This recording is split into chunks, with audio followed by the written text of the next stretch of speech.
Hello everybody, my name is McWolfson, and welcome to a thank you video. I am so happy because I've gone somehow from 23 subscribers to 31 subscribers. And so this is my 30 subscriber milestone video. It's a thank you video, and I decided for it I'll do a story time. Now for story time I didn't know entirely what I should do first, so I just decided that for my first story time, I'd tell one of my more terrifying stories, if not my most terrifying story. And it's the time I got caught inside a live tornado. Alright, I'm going to start up from the beginning. So anyway, I was at my stepdad's, and my grandpa had picked me up so that way I could spend the weekend there, and it was a Friday. I remember that exactly. I actually remember a lot about it. We were on our way to West Union. For those of you who don't know where that is, that's a little village up here in West Union. Well, town, village. It's officially labeled a village, but most call it a town. Anyway, we were on our way up there, and we were maybe a mile or two from it when a radio broadcast said that they were on that said that there were quite a few places on the tornado watch, and one of them was West Union. And my grandpa had looked up. I remember my grandpa, he had looked up at me and said, "Oh, West Union? That's where we're going."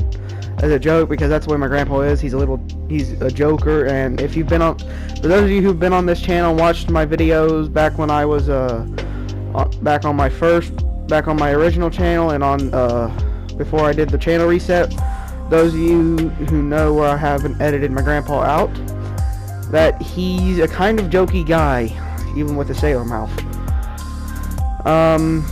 So yeah, and because I hadn't really gone through any experiences that were too scary, I didn't really think nothing of it. And so we were up in West Union, and literally the only reason we gone up there is because my grandpa was actually going to buy me a chicken nugget from McDonald's, a 10-piece chicken nugget, or 20-piece, can't entirely remember. And we got up to the drive-thru, and so we were driving up there. We got up into the drive-thru, and my grandpa had already ordered my chicken nuggets.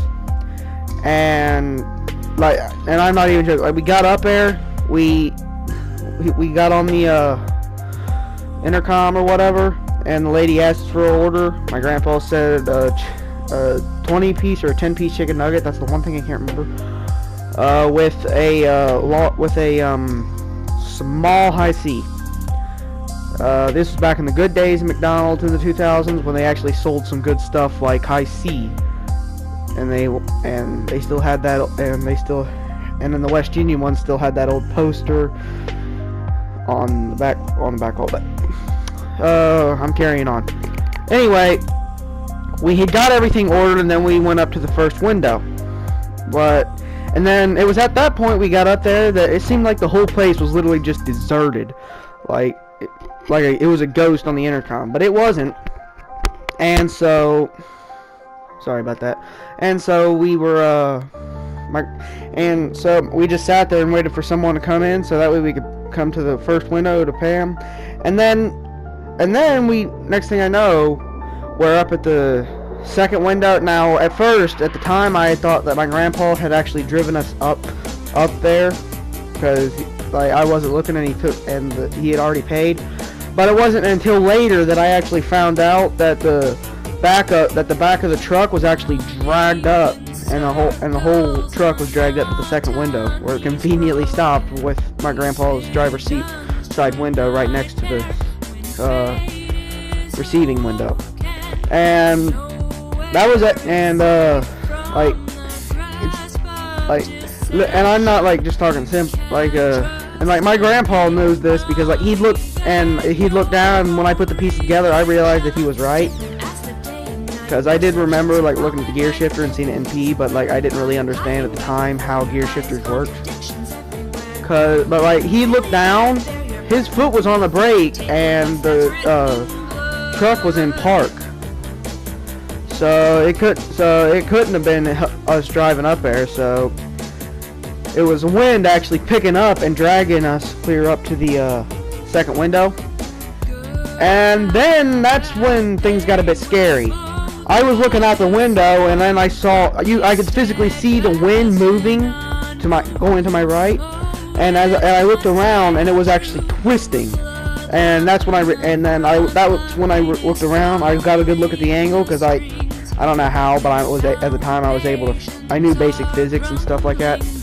And so when I looked around, I was looking around like following where it was going. I realized that not only were we inside the tornado, but the tornado had literally started up around us, like physically right around us.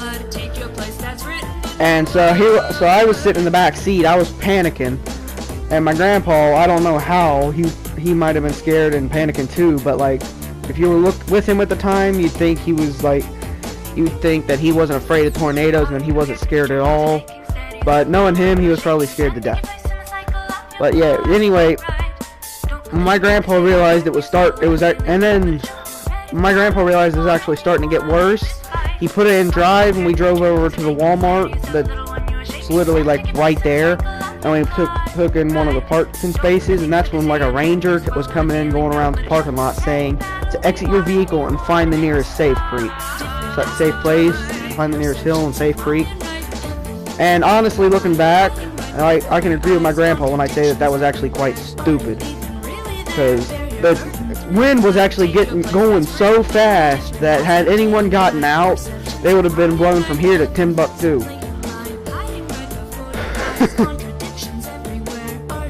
Yeah, so like the door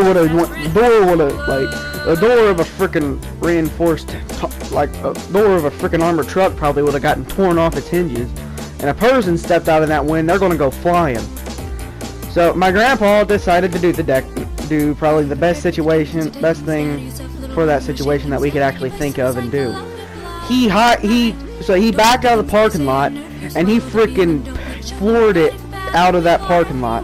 And I can remember, like, the whole time we were running red lights going all around people. We got stuck around some idiot. We got stuck behind some idiot, actually, who was driving like way too slow. That could have going so. He was basically buzz driving, really, and he was going so slow he could have gotten arrested.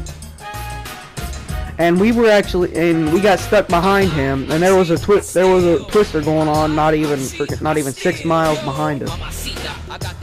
Well, actually, I'm not really good at counting, so I don't know. It could have only been like 3 miles behind us for all I know. All I know is you could look back and you could actually see the twister going.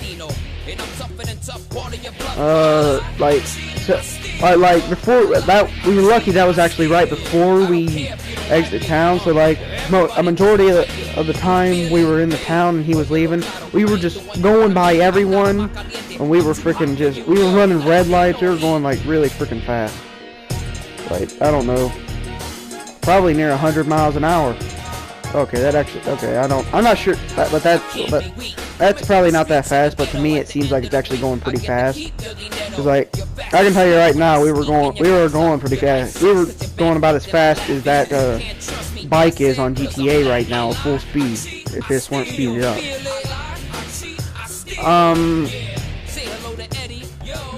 Well, actually, if the bike was going full speed while it is speeding up, but if I can speak today. Okay, that's probably nice. Okay, I'm getting off topic here.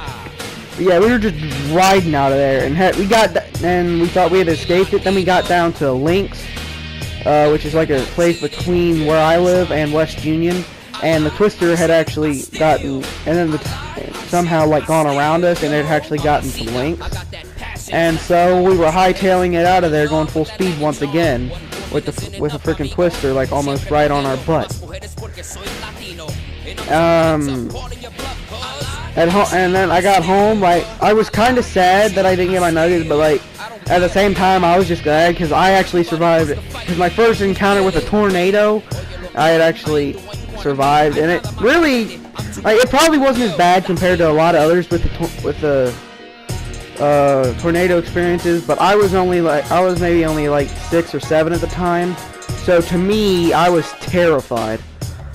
To me, I was like a little elementary, like maybe kindergarten or kindergarten kindergarten or first grader, and I was going through an experience with a tornado, and that's going to terrify a lot of kids. Honestly, I'm going at my best at what I can remember. I do remember the exact details of how it happened. I remember exactly how it happened. I remember exactly what happened. What I don't remember, though, is like how old I was and like how fast we went. I just know we went fast, and I just remember that I was actually still in. I remember I was still in elementary school, and maybe only about first or second grade.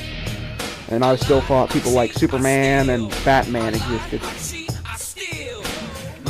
So, yeah. It wasn't until afterwards that I realized that the twister had gotten to lengths. And it wasn't until I got home that I realized the twister had gotten to lengths. So that kind of scared me even more, because I realized that the chance of us getting sucked back into it again could have happened once again. We had that chance once again. But like, but at the same time, I was glad I didn't know, because to me, I thought we were completely safe and that nothing was happening at the time. Because like, when I think back on it, my grandpa was actually hightailing out of there almost the whole time. Like, he didn't stop until we were almost home. And I remember the electricity was actually out almost until 11 the next morning, actually. Because like, even though the tornado didn't happen around where I live, it was raining really freaking hard, and it knocked out like a couple power cables. So yeah, that's the story of how I got caught in a tornado. That was my first tornado experience. That was my first real natural disaster experience to begin with, really. It's not my the only real other. I don't think I really had any other natural disasters. So if I'm being more specific, I'd probably have to say that that's my first natural disaster experience to ever happen. Yeah. So I'm going to go ahead and I'm going to go ahead and just end it here by saying, when the wind starts to pick up, be careful. When the wind starts to pick up, like going real fast, when it starts to get real heavy, just make sure that just start being more alert. Make sure that and to be aware of your surroundings. That's the only advice I can really think of to give you. So yeah, I'm going to end this video here. I'm going to once again thank you guys so much for the milestone of 30 subscribers. For most, that ain't much of a milestone, but for me, I've been stuck on 23 subscribers for almost maybe a year or two now. And so that makes me really happy to know that I've actually gone up. I actually jumped up like so quickly in a short amount of time. Now I'm going to set my goal to 50, and after that I'm going to try to reach 100. I'm going to set my goal for 100, but for now let's just focus on 50 subscribers. So, you guys, let's do this. We can get to 50 subscribers if we all try hard enough. I know it. Just, if you guys like this video, thank you guys so much for watching it. And if you like this video, please like, comment, and subscribe. Thank you guys so much for watching. Thank you guys so much for sticking with the channel this long, despite the fact that it hasn't even been on here for this long. For those of you who have been with me since the beginning, thank you guys so much for sticking with me. And for those of you who have been on this channel for quite a long time, I thank you guys so much for being here. And as always, thank you guys. I said this 3 times already, but thank you guys so much for watching this. And if you guys like this video, please like, comment, and subscribe. And I will see you in the next video.